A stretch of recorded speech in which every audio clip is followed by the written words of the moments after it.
right. Hi, everybody. Good afternoon. Happy Friday. It's almost the weekend.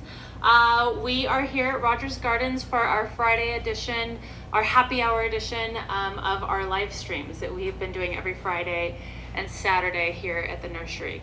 My name is Sarah Smith. I'm a horticulturalist here at Rogers Garden, and for every one of these live streams, we bring you a different expert who has a passion for something different that we do here at Rogers. So you'll see lots of faces, we talk about lots of things. It's a really fun thing to do. We're here to answer your questions, so please put all your questions in the comments and let us know what you have questions about, what you're interested in, and always give us ideas for the next live stream. We look at all those and we take your ideas and we run with them, so it's really fun to have a chance to interact with you all. If you can't come into the store, we're here for you anyway. So today what I'm going to be talking about is I'm going to be talking about unique and unusual herbs. We sell a lot of different things here at Rogers. We have a lot of different herbs, things you're not going to find at your regular nursery. And also I want to talk about what to do with those herbs. Not only is it fun to have something different, but then you get home and you're like, well, what do I do with this? So that's what we're going to be talking about today. Some of the products that I have a lot of different things. I'm going to talk about some blends. One of the first ones I want to talk about, and there should be a link in the description with a recipe, is lemon verbena. Lemon verbena is such a pretty herb. It smells fantastic. Here's a little one, a tiny little lemon verbena that I have here, and here's what it looks like when it actually gets bigger. And look at this flower. This flower is so pretty. It actually makes for a fairly decent cut flower too. Adds a lot of texture. It has that really pretty white little flower, and the smell of this is fantastic.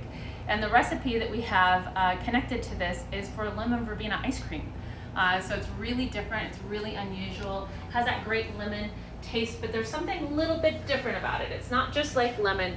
It has kind of a beautiful sour note to it and just a floral kind of note to it as well. So it really brings out that floral taste, and the ice cream is so beautiful. I absolutely love it. I don't keep my leaves in the ice cream when I make it.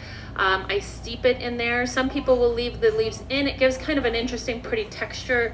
I find though that I like it better smooth, so I actually take all the leaves and stuff out of it when I make it. But lemon verbena is also used for a lot of different things. People make a lot of tea with it.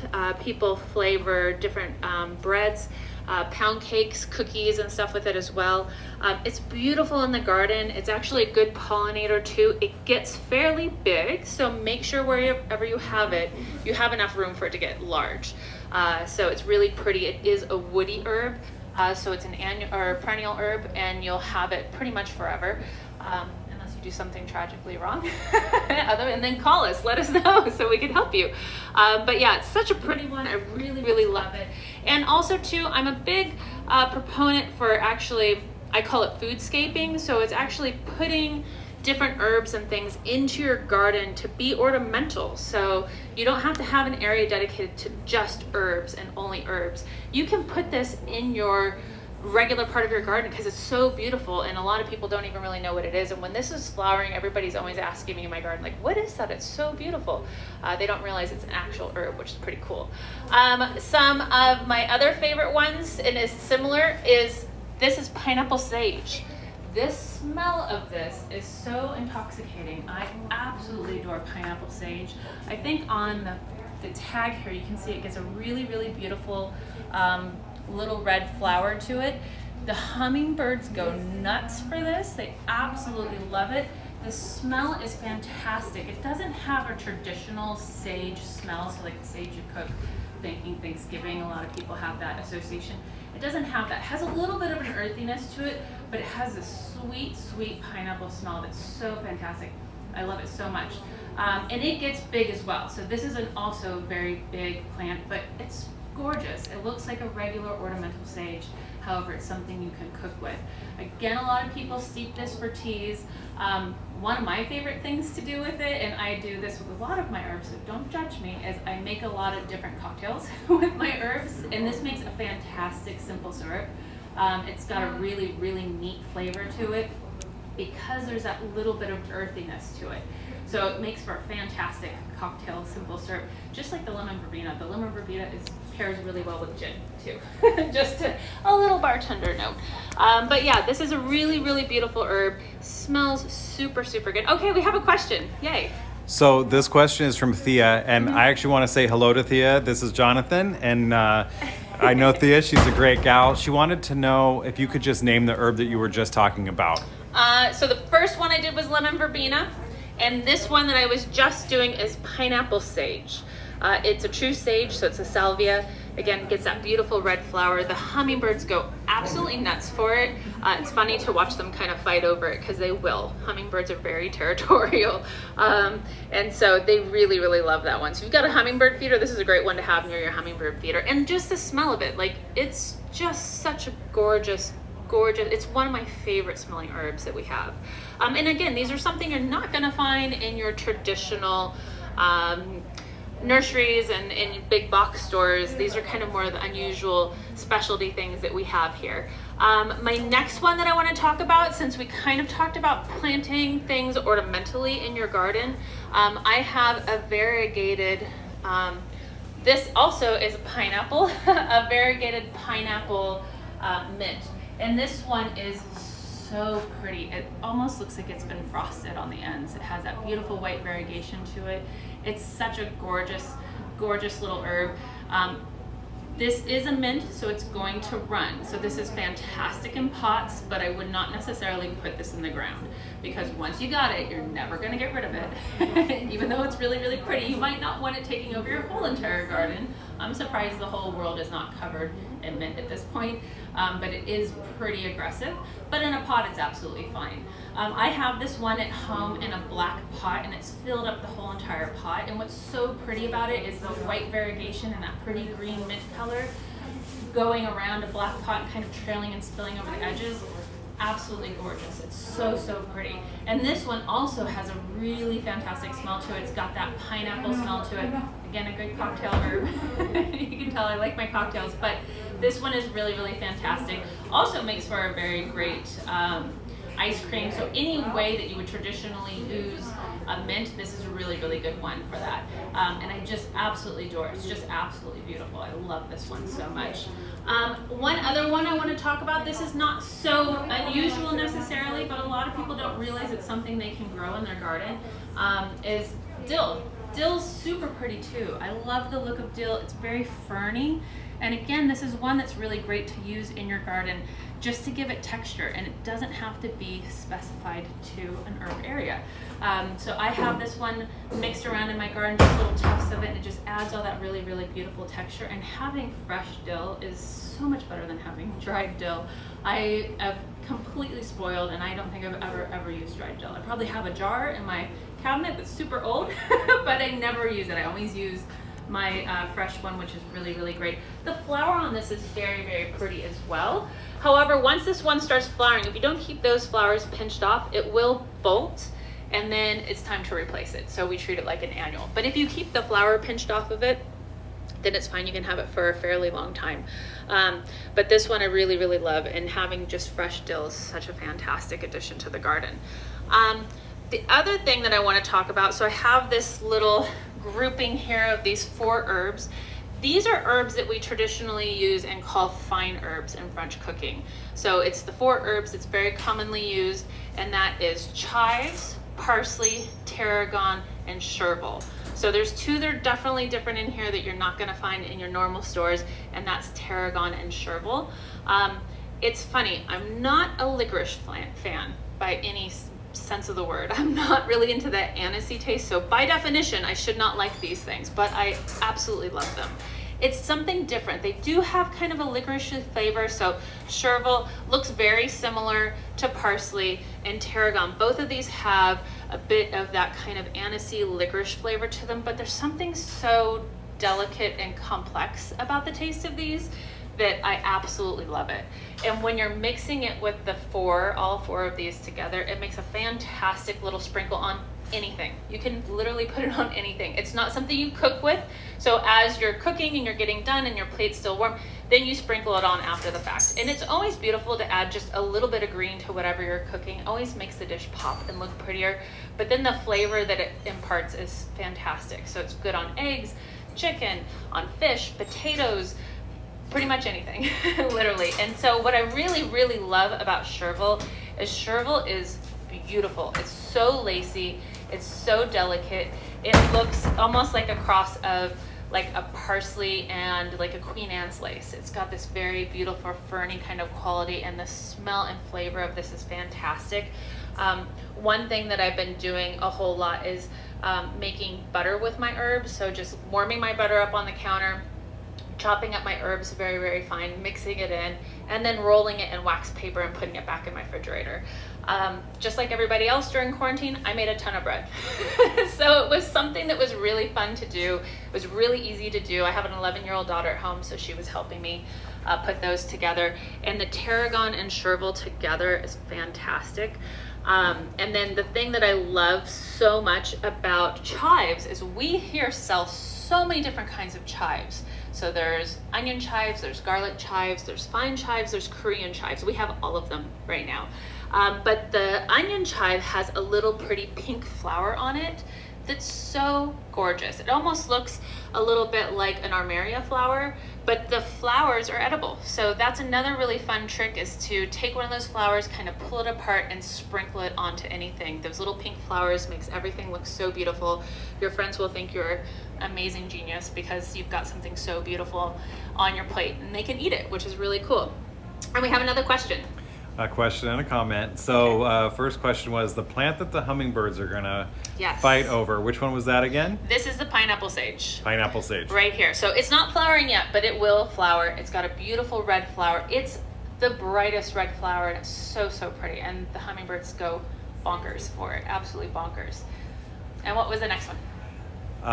Do you add lemon zest to your compound butters sometimes? I've never done that, actually. So that should be something I should try. But I'm always kind of changing it up. I'm always like, just whatever I have in my garden that's looking really pretty and I have an abundance of, and I feel bad when I'm trimming things.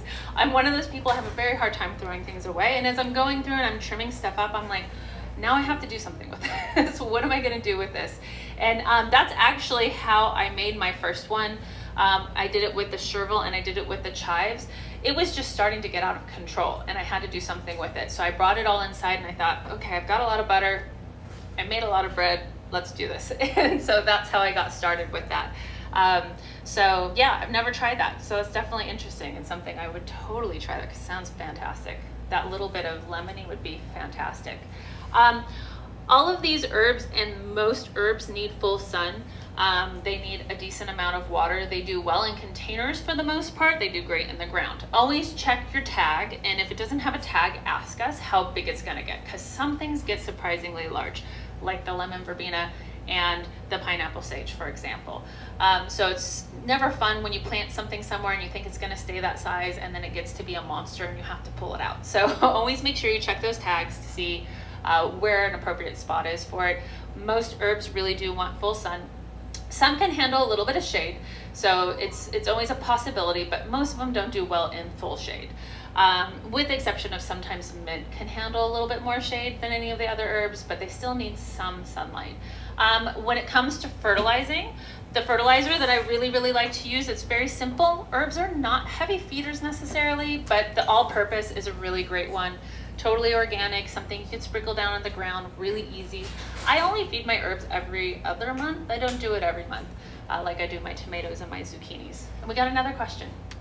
Yeah, so, and just a note, looks like Rogers Gardens has posted the lemon verbena ice cream recipe to the website, rogersgardens.com/blog/news. Okay. So, but I'm sure if you just Google lemon verbena ice cream Rogers Gardens, it'll come up. But do you use lemon balm in any recipes? Actually, yeah, I've done it in, again, this makes me sound kind of bad, but cocktail syrup, simple syrup. I'm actually doing a workshop coming up, doing cocktail herbs, so that's also very much on my mind right now.